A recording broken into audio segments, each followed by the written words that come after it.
We're live from New Delhi. You're watching DD India Live, India's voice to the world. I'm Lipakshi Khurana, coming up in the next 30 minutes. India's Prime Minister Narendra Modi to reply to motion of thanks on presidential address in the lower house of parliament. United States vows further action after 3 days of strikes against Iran-backed militia and the West Asia, hit targets in Iraq, Syria and response to Jordan attack. India shines at the 66th Annual Grammy Awards 2024, wins 3 awards in a glittering ceremony in Los Angeles. And FIFA announces fixtures of 2026 World Cup, tournament being co-hosted by the USA, Canada and Mexico. Finals will be played in New Jersey.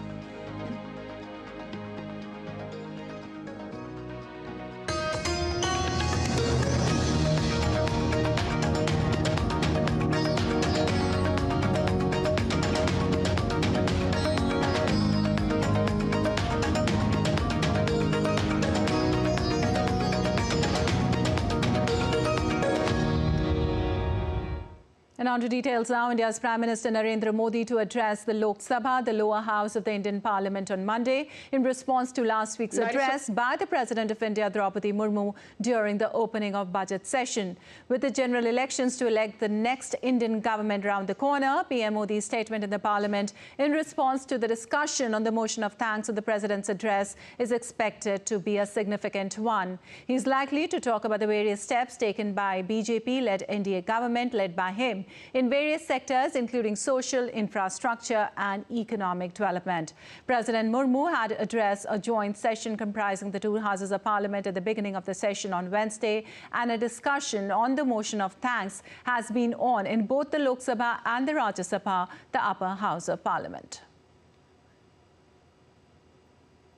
Well, moving on, the United States has vowed further action after 3 days of strikes against Iran-backed militia and the West Asia. The White House National Security Advisor Jack Sullivan, in an interview on Sunday, said the U.S. is planning more steps in its response to the attack in Jordan, which killed 3 U.S. troops a week ago. He said Friday's strike on Iran-backed targets in Iraq and Syria were just the beginning of the U.S. response. He, however, has declined to rule out hitting targets inside Iran.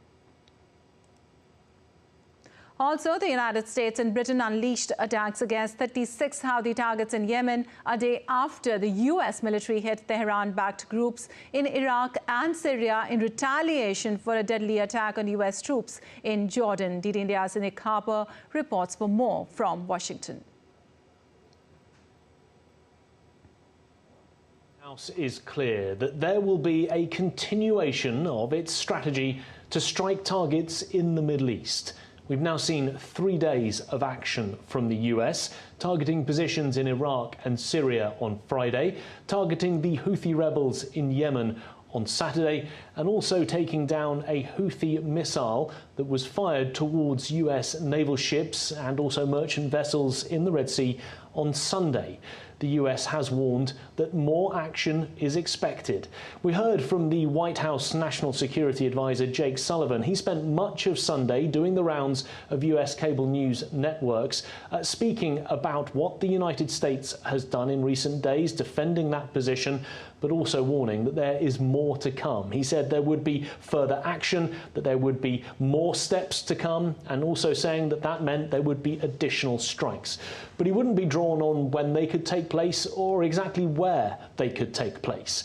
And he didn't rule out the potential of striking targets within Iran. So far, the US has targeted Iran-backed militia in Iraq, in Syria, in Yemen, but hasn't selected targets on Iranian soil.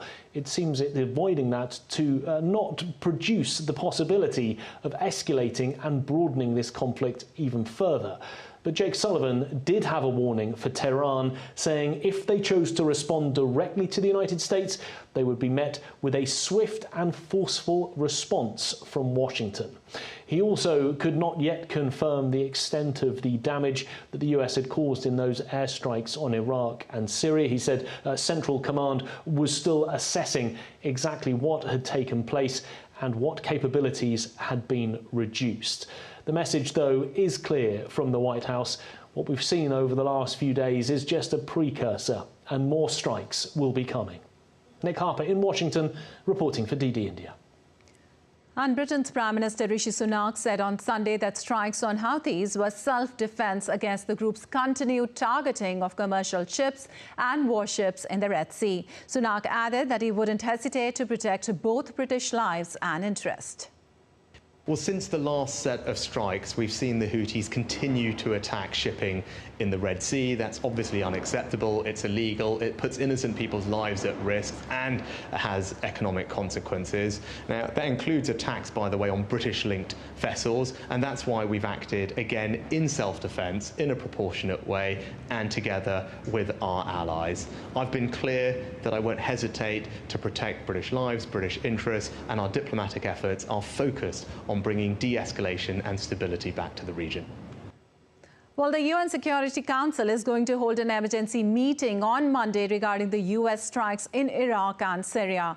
The meeting has been requested by Russia after accusing the US of intentionally aggravating the situation in the West Asia. The strikes were launched in retaliation for the death of 3 American soldiers. And US Secretary of State Antony Blinken has departed on a visit to the West Asia. This will be the Blinken's 5th trip of the West Asia since the conflict between Israel and Hamas began on 7th of October last year. The top US diplomat will travel to Saudi Arabia, Egypt, Qatar, Israel and the West Bank. Also, State Department spokesperson Matthew Miller in a statement said the Secretary will continue diplomatic efforts to reach an agreement that secures the release of all remaining hostages and includes a humanitarian pause that will allow for sustained increased delivery of humanitarian assistance to civilians in Gaza.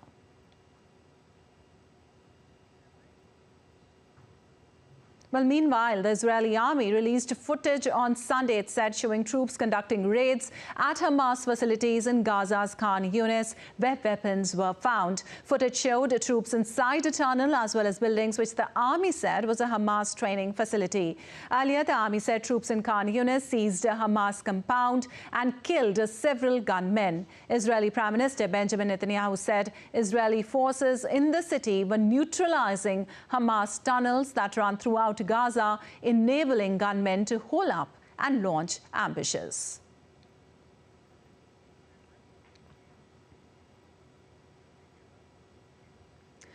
And big win for India at Grammy Awards 2024. Indian music composer and singer Shankar Mahadevan and tabla legend Ustad Zakir Hussain's band Shakti bagged the Best Global Music Album Award for this moment. The group also features guitarist John McLaughlin, vocalist Shankar Mahadevan, percussionist V. Selgava Ganesh and violinist Ganesh Rajagopalan. This moment is Shakti's first new album in over 45 years. Besides Shakti, India's flautist Rakesh Chaurasia also won 2 awards, Global Music Performance and Contemporary Instrumental Album. Well, musician and Grammy Award winner Ricky Kay joins us on phone line for more. He's on Zoom with us. Okay, welcome to DD India, Ricky. Well, you're a multiple Grammy awardee yourself, a big moment for India as India wins this Grammy for Shakti. And as you're present there, what is your take as India wins this global acclaim? No, of course, it's amazing being over here in Los Angeles for the Grammys. The last 2 years that I've come for the Grammys, I've come, as a nominee, and I won the last 2 times. So this time it was nice to sit down at the ceremony in a more relaxed nature and, and just enjoy the ceremony and root for all the other Indians who were nominated. And this year we had 2 big wins. It was not just Shakti, it was also Bella Fleck's album, As We Speak, through which Ustad Zakir Hussain and Rakesh Chaurasia won. That particular album won 2 Grammys.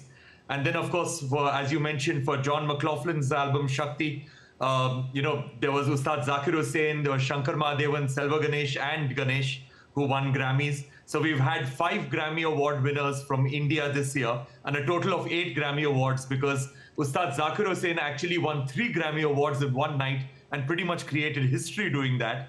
And Rakesh Chaurasia won 2 Grammy Awards in the same night, which is amazing. It's absolutely amazing, how much Indian music was recognized tonight. All right, of course it was. And Ricky, Indians are gaining a lot of awards at the cultural and music level. How do you see Indians on the global stage lately, especially in the perspective of India now winning so many awards?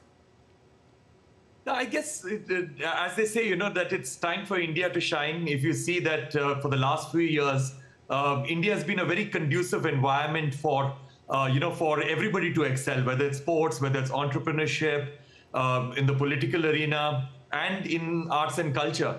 And everything at the end of the day trickles down to arts and culture, because our visibility all over the world creates a lot of curiosity for our traditions, for our culture, for our music. And that's what we saw today, that, Indian music is pretty much going mainstream all over the world.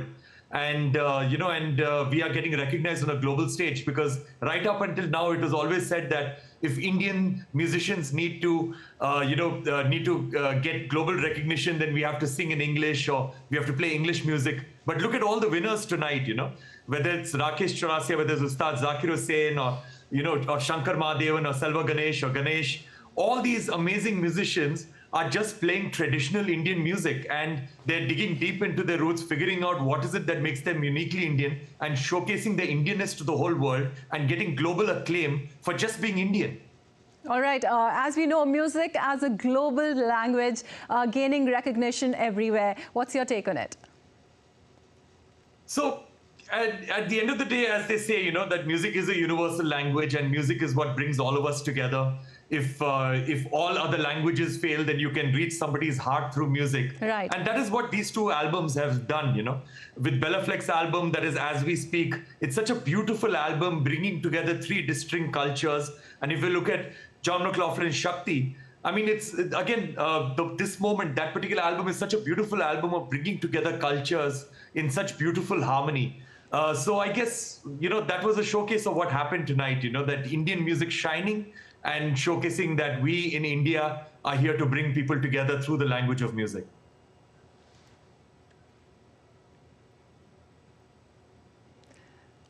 All right, Ricky, what else can you tell us about the music there?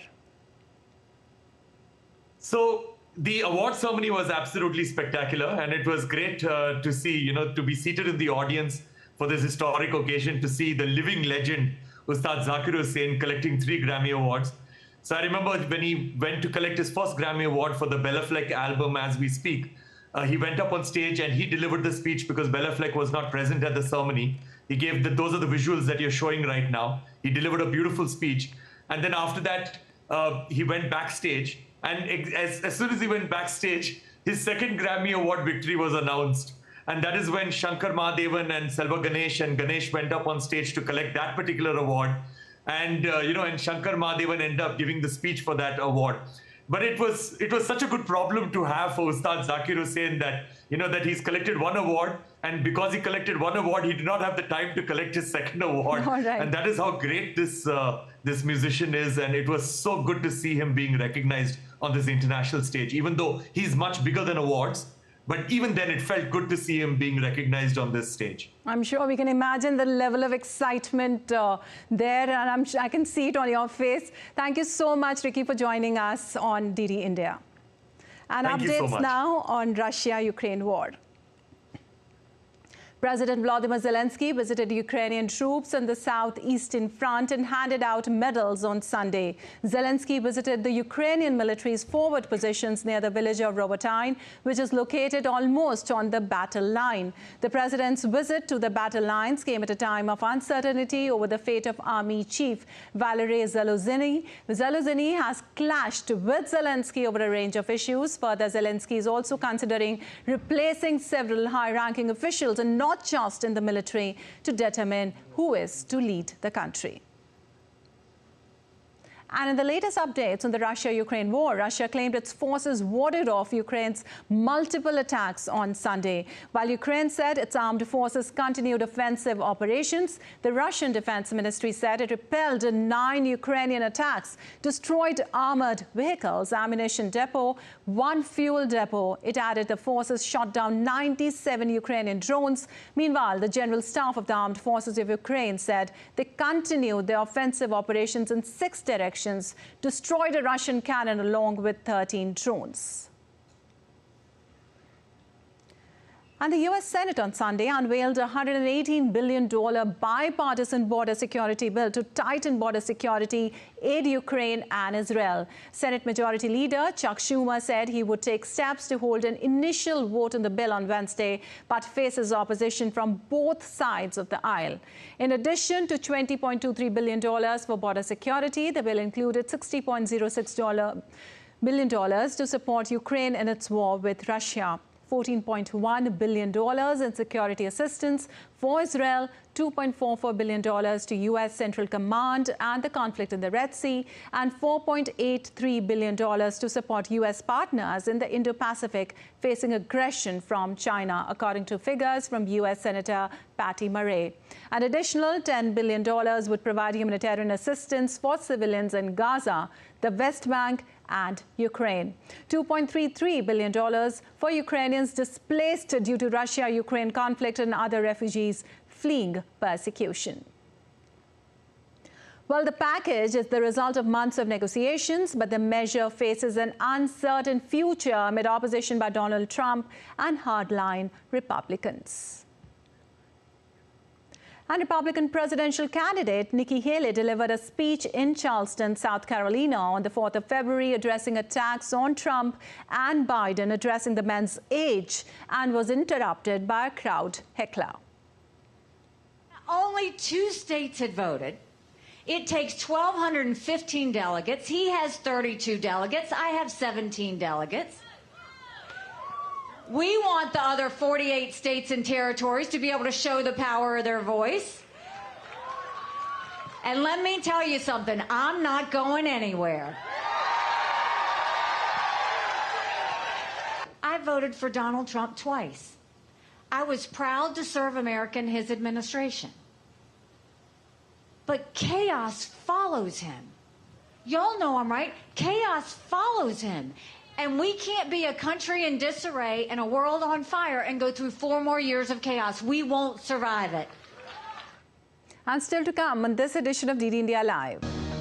Maldives President Muizzu delivers his address at the first parliament sitting of 2024. The main opposition parties boycott the address.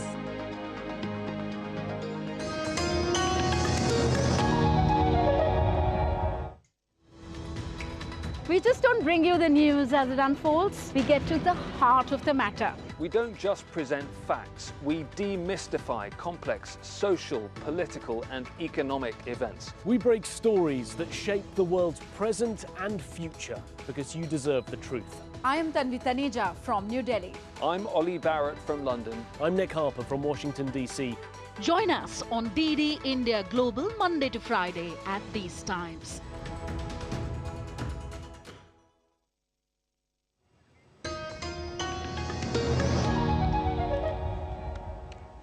Welcome back. You're watching DD India Live. I'm Lipakshi Khurana, and moving on. South Korea and Saudi Arabia on Sunday signed a memorandum of understanding to expand defense cooperation. Seoul's Defense Acquisition Program Administration said as Seoul looks to ink further arms sale in the region. The agreement will see the two establish a joint committee to form a working group for weapon system research and development as well as production to continue cooperation in defense.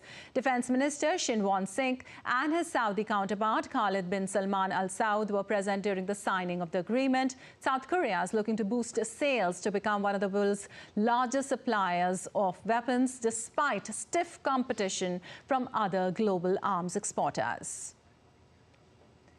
And South Korean court on Monday cleared Samsung Electronics chairman Jae-wha Lee of charges in 2015 merger cases. Lee denied wrongdoing, arguing that he and other executives acted on the belief the merger would benefit stakeholders. Prosecutors had asked for a 5-year jail term last November. The surprise ruling could still be appealed by prosecutors. The sentence prevents a return to jail for Lee, who was convicted in 2017 of bribing a friend of former President Park Geun-hye. He served 18 months of a 30-month sentence and was pardoned in 2022 by South Korean President Yoon Suk-yeol, with the government saying he was needed to help overcome a national economic crisis. And President Nayib Bukele wins the El Salvador's national elections by claiming 80% of the preliminary vote. Bukele becomes the first Salvadoran president to be re-elected in almost a century. The re-elected president, Bukele, caught the attention mainly after the success of a security strategy which led the suspension of civil liberties to arrest more than 75,000 of Salvadorans without charges. The detentions led to a sharp decline in nationwide murder rates and transformed a country of 6.3 million people that was once among the world's most dangerous. And amid the political turmoil continues in Maldives, the island nation's President Mohamed Muizzu delivered his first address at the first parliament sitting of 2024. Meanwhile, the main opposition parties of Maldives, the Maldivian Democratic Party and the Democrats, boycotted President Muizzu's address to the parliament. And with the Pakistan general elections drawing near, explosions and violence have also become prevalent in the last few days in the country. Terrorists attacked police station in Khyber Pakhtunkhwa's Dera Ismail Khan district. Over 10 policemen killed and 6 injured in the attack. Well, moving on, the Deputy Prime Minister of Fiji, Biman Prasad, arrived here in Delhi on a week-long visit to India. During his visit, the visiting dignitary will meet India's External Affairs Minister, Dr. S. Jaishankar. He will also meet the Minister of State for External Affairs and Education, Rajkumar Ranjan Singh. The Fiji Deputy PM will also visit Goa to participate in a program.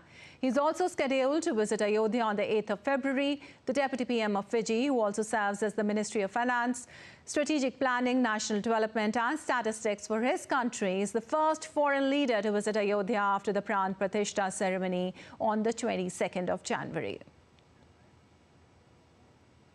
Well, the Assembly of Eastern Indian state of Jharkhand will witness the crucial floor test today of the newly formed Champai Soren government. Earlier, Jharkhand Mukti Morcha leader Hemant Soren was arrested by Enforcement Directorate in land fraud case, necessitating another senior JMM leader, Champai Soren, to take over. This is not the first time the JMM is facing a floor test. In September 2022, Hemant Soren's government won a majority test with 48 votes in his favor. Meanwhile, former Jharkhand CM Hemant Soren, with the permission of Special Ranchi Court, arrived at State Assembly along with other MLAs for new government's floor test. And now weather updates from across India. Indian Meteorological Department has predicted the snowfall will continue in hilly areas, while plain areas of northwest India will receive rainfall for the next 48 hours. It also forecasted that the weather in Jammu and Kashmir and Himachal Pradesh will be mainly dry from the 7th of this month.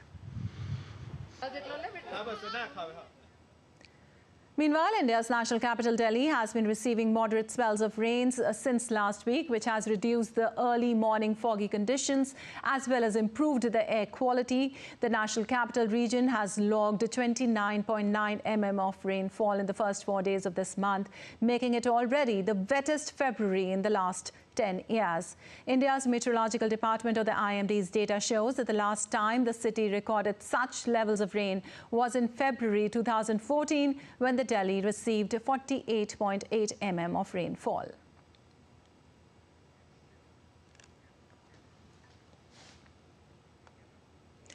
And the second India Energy Week is taking place in coastal state of Goa from February 6th to 9th. The focus of India Energy Week is sustainable energy. Listen to a correspondent, Tapas Bhattacharya, with more details.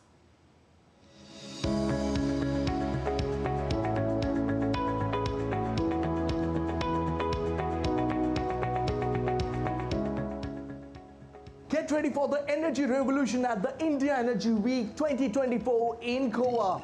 From February 6th to 9th, witness a gathering of 17 energy ministers, over 35,000 guests and an impressive more than 900 exhibitors coming in this India Energy Week. Compared to the inaugural edition, India Energy Week expected to experience a 30% growth in the number of exhibitors, surpassing 900. The exhibition area will expand by 25%, reaching 18.5 thousand square meters, resulting in a substantial 46% increase in revenue. This year's India Energy Week boasts of a 44% increase in sessions, 46 strategic and 46 technical sessions, covering a diverse spectrum. The technical session, doubling the submission papers to 2,000, now include 4 new categories aligning with domestic priorities spanning shipping, logistic and supply chain, manufacturing and industrialization, future mobility and mining and minerals. Experienced an 81% surge in total revenue from private sponsorship and a 44% rise in private sponsors, showcasing unparalleled industry support. The India Energy 2024 isn't just an exhibition, it's a dynamic platform for discussion and side events on crucial themes such as Global South cooperation, carbon capture, utilization, and a special roundtable featuring Prime Minister Narendra Modi and oil and gas CEOs. Delve into the essential energy topics like biofuels, green hydrogen, and carbon capture, utilization and storage, reflecting India's economic shift towards sustainability. India Energy Week 2024 is a groundbreaking event that defines the future of energy. This is Taposh Bhattacharya signing off along with my camera person Ajit from Goa. And on to some sports news now. World Soccer's governing body FIFA has unveiled the schedule for the 2026 World Cup at a glittering ceremony in Miami City of the United States. The marquee tournament will kick off on June 11th in Mexico City, with New Jersey hosting the final on the 19th of July. Winner is New York, New Jersey. World Soccer's governing body FIFA announced the schedule for the 2026 World Cup. The marquee tournament, which kicks off on June 11, with New Jersey hosting the final on July 19. Mexico City will host the opening match of the tournament on June 11, when the country becomes the first nation to stage the World Cup for a third time. Muy contento, muy emocionado por la noticia. Very happy and excited about this news. Obviously, June 11th is going to be a massive party in the country. Just imagine the energy you are going to feel. How our supporters are going to be palpitating with excitement, having their national team host an opening match for the third time in history. The 48-team World Cup is being co-hosted by the United States, Canada and Mexico. The showpiece event will take place from June 11 to July 19, with Mexico playing the opening fixture. The first match in Canada will be on June 12 in Toronto, while the opening game in the United States will be in Los Angeles. Dallas and Atlanta will host the 2 semi-finals. The 2026 World Cup will feature 104 matches instead of the traditional 64 games. The tournament has been expanded to 48 teams from 32. It means there will be an additional 24 matches, making up a total of 104 games. The tournament will take the format of 12 groups of 4 teams. The top 2 teams will advance to the next stage, along with the 8 best third-place teams. The 16 cities will host the tournament, which will last a record 39 days. And in cricket, Team India is headed for a huge victory as England lost 5 wickets in the first session of day 4 of the second test in Visakhapatnam. The tourists were 194 for the loss of 6 wickets at lunch, still needing 205 runs to win. Opener Ben Duckett was dismissed on day 3. The last couple of overs have made it India's session. Till Zach Crawley and Johnny Bairstow were in the middle, England looked to be in the game, but the hosts are well on top now, with both of them falling back-to-back. Crawley slammed a half-century, but others failed to contribute significantly. Ravichandran Ashwin was pick of the bowlers, taking 3 wickets. India has set England a victory target of 399. Well, that's all for this edition of DD India Live. But let us know your thoughts on the news of the day. You can connect with us on Facebook X, formerly known as Twitter and Instagram. We'll be back with more news as it breaks here on DD India. I'm Lipakshi Khurana from all of us here in Delhi. Thanks for watching DD India Live.